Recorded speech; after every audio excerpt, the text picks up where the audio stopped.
I feel like a shattered stained glass window. The few truths I had lie shattered in the dirt, and while half of me leaks sorrow for them, another part desperately wants to shove my bare feet into them, swirling them into the dirt with my metallic honesty as I accept the fallacy my life has been.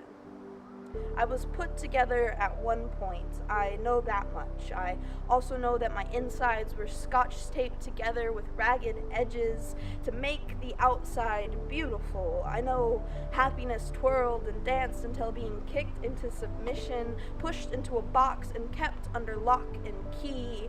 Confusion took over them, trying to keep up with the tears in our facade. Thank God they only ever used scotch tape on my glass-like insides.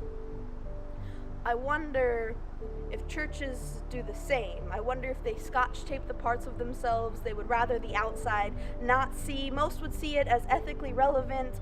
I think some go as far to resort to scissors, cutting off the excess parts despite all the bleeding. I wonder how much blood sits beneath the pew seats.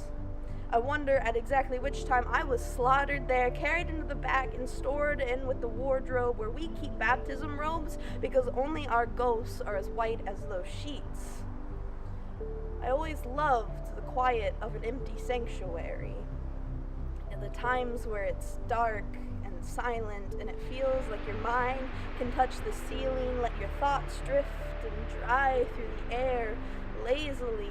It's so comforting, and I think that's as close to God as I have ever gotten. I love those that surround me there, but the silence and smiles reminds me of the dripping sound beneath my pew that only a few of us ever seem to hear. Those I fellowship with have thoughts louder than I'd ever let mine dare to be. Maybe that's why I always wanted to break that godforsaken stained glass window. Maybe that's how I realized how alone I felt surrounded by family, because I didn't want to be the only shattered art piece in the room.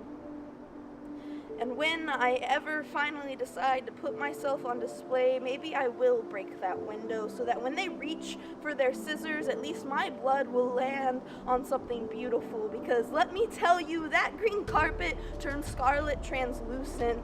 Those bathroom stall walls muffle cries better than an empty desert, and hugs are always followed by thoughts of what if they knew?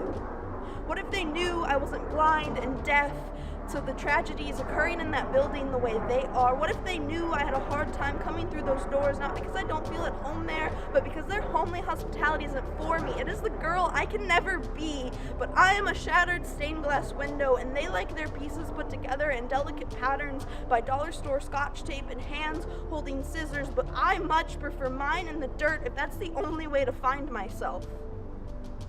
I think maybe one day I'll put myself together, though. I'm not sure what I'll build. I only have these torn bits of scotch tape repression in the box my depression keeps a tight hold on. I still think the glass is beautiful, though. Cracks and shatters create a mosaic that at least isn't trying to hide. Maybe one day I can make it form a self-portrait. One day I won't feel the need to break stained glass windows, and maybe one day they'll see the blood on the floor.